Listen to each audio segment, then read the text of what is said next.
future Dr. Mr. Will Pass.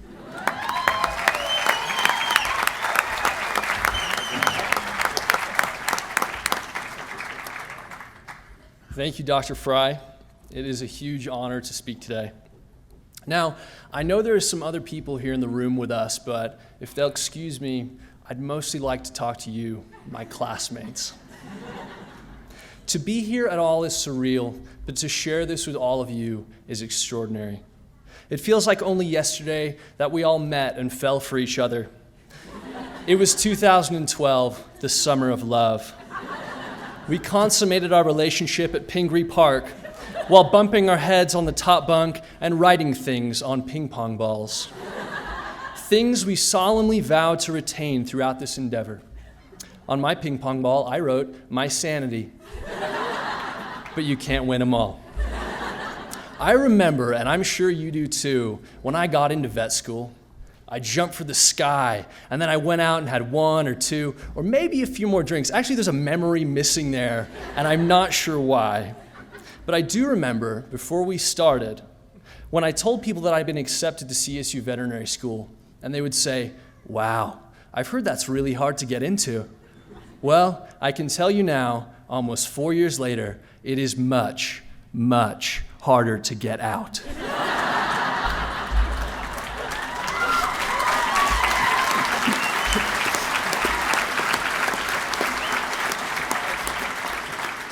Because they will not simply be handing out degrees tomorrow.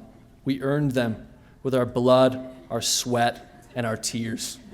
And I hope that Dean Stetter stays up late tonight, wearing his Disney's The Lion King pajamas, writing all of our diplomas by hand, with gold leaf and scripted ink on that super thick, eggshell-colored, fancy-smelling paper, the kind that whispers, "Frame me." Because it feels like we earned that. Let me remind you of what I mean. We started in a cauldron. Do you remember the heat of the first-year lecture hall? Perhaps the smell of your neighbor's stress sweat due to his or her proximity, or the way we all got sick again and again. Friends, I'm afraid we were not organically housed. Dr. Gary will be pleased to know that the cubes in first-year classroom truly helped us to understand what it must be like to live on a feedlot. But you know, it really is the only way to do it, by cramming the facts in as fast as possible, filling our brains to the bursting point, fat on knowledge for the second year. And what a year. We had upgraded. A real lecture hall with enough room for our elbows and circulation to breathe fresh air, not just exhalations.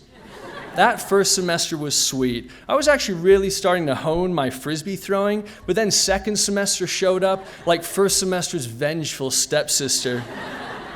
We began to delve into disease, and were disturbed to find that there are a lot of those. Enough to require 8 hours a day of lecture.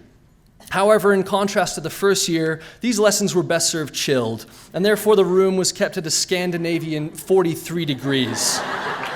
I guess the life lesson of the first 2 years is bring layers. Unless, of course, you're Steve Arnold, in which case a cutoff t-shirt's gonna be fine no matter what the weather. By the end of the second year, things were getting real. Gone was the thrill of having made it into the program. Gone was the space in your brain you had reserved for those little things, like the names of your parents, your date of birth, or how to talk about anything. But what the hell was Dr. Basaraba trying to get at with question 16 when I answered B, but it was C? You know, the one where supposedly interstitial inflammation doesn't always occur concomitantly with glomerulosclerosis in cases of CKD, but he clearly said it did during last Tuesday's lecture, slide 43. I can show you the PowerPoint if you want, maybe after the ceremony.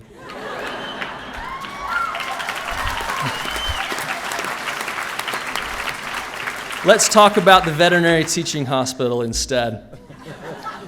The VTH is the place where things started to change, where our education diverged from the safety of the classroom we were accustomed to.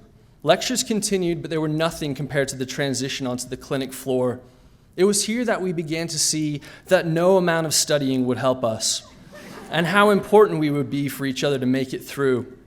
In the third year, we learned the ropes. That is, by assessing which of the fourth years would not try to shake us in the hallways, politely holding dogs, catching urine, and eventually recognizing that the faculty weren't super interested in our opinions. And that Dr. Veer would really prefer to wait until next year to learn our names. We banded together a little more in the third year, beginning to see that we were not so much in competition as we had once thought, that we were all beginning to take different paths. But it is this final year that will be the most memorable, largely because of a lot of firsts. Your first diagnosis, your first grateful client, your first solo surgery, or the first time you fell asleep and drooled on yourself during rounds. We made it through the fourth year by relying on each other, or at times by simply toughing it out side by side. It was through small victories that a battle like this was won. And so now, I'd really like to be the first to say thank you. I hope we find ourselves saying this a lot today and tomorrow, because none of it could have been done alone. Thank you for running that blood work. Thank you for extracting my goat's poop. Thank you for lending me your smock, your stethoscope, your boots, your favorite rectal thermometer. I hope I returned little Pokey in good condition. Thank you, Jenny Zoe, for wearing that scrub cap with those funny little ears. Chuck for those world-famous high fives. Bernie for always eventually showing up to class. Emma Lance for your laugh. And while we're on the subject, Christine Fitzpatrick for your snort. Everyone here has found something in a classmate that made the hard days a little bit easier. Everyone here has developed relationships with the faculty, residents, interns, and staff that have made veterinary school an unforgettable experience. So the thank you should keep flowing, radiating outwards to those who taught us so much. Thank you, Dr. Fales, for teaching us the true meaning of enthusiasm and what I say when I say peenies. Dr. Whalen for standing up on chairs and just saying no to multiple choice. Dr. Lee for demonstrating how to staunch a bullet wound and how easily a tracheostomy can be made with a Bic pen. Bam, there you go. Dr. Dewar for dressing like a Canadian Mountie. Dr. Rosie Chuck for being a Canadian Mountie and smelling like beechwood and musk as a bonus. Dr. Olea Popelka for showing us that even if you've been arrested, you can still become a successful veterinarian. You see, Tom, there is hope. Thank you, Dr. Mathis, for the foot race by the tennis courts, even though Dr. Schaefer ran in that revealing spandex Spider-Man costume. There truly are some things you can't unsee. Dr. Winogle for checking on Penny Lane in the middle of the night, my cat that I may or may not have been secretly hospitalizing on IV fluids in the cat wards.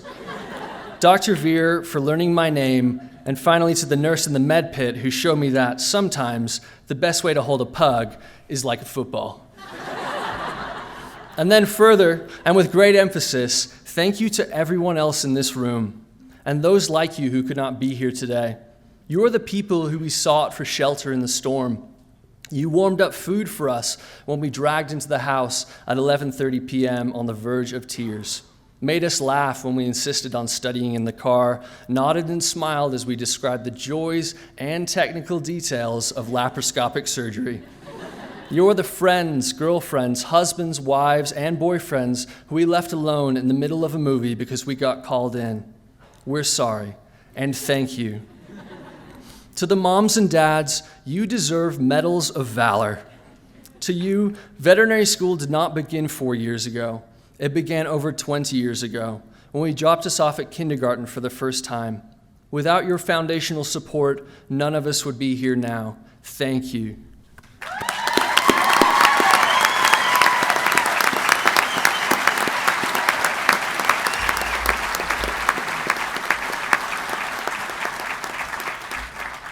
It was you, the parents, who listened patiently on the phone as we wondered, as most of us wondered at least once over the past 4 years, do we actually really want to be vets at all? To this question, I hope we still say yes. Honestly, there's really no turning back now. Dean Stetter has bought the glitter to decorate your diplomas and everything. Fortunately, this is a profession unlike any other. And while we may never be rich, we will never be bored. The spectrum of possibilities that awaits us is wide.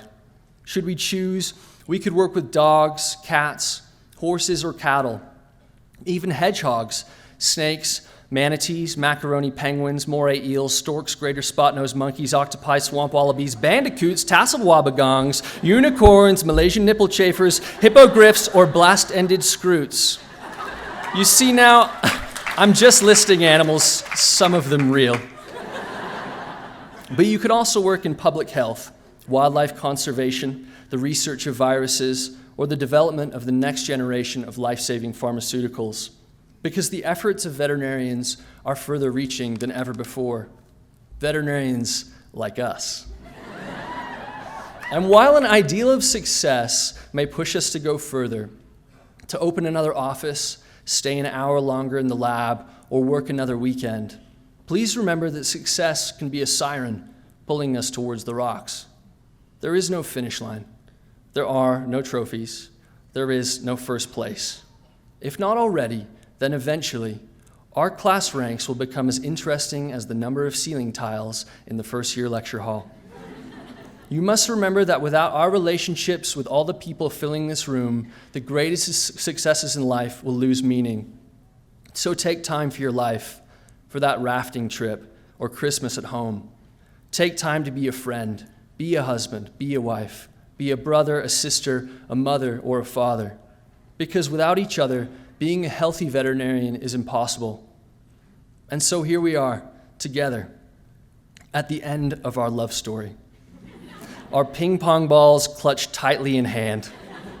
We may be tempted now to say goodbye to our student selves and to welcome ourselves as doctors. There's a joy in that title, doctor. But I ask that we take pause, for the greatest minds are always students. They are forever beginners. The more they learn, the more they realize they do not know. These are the Webbs, the Mamas, the Masons, Van Meters, and Holtz. Our faculty are at the forefront of veterinary medicine because they have dedicated themselves not only to teaching, but also to learning. Never mind if you don't have a memory like Tweet, hands like Monet, or beautiful hair like Lappin. Each and every one of us has great potential, and we have demonstrated that by working so hard to find ourselves here on this day. But to reach that potential, we must remain always students. Thank you very much, and congratulations.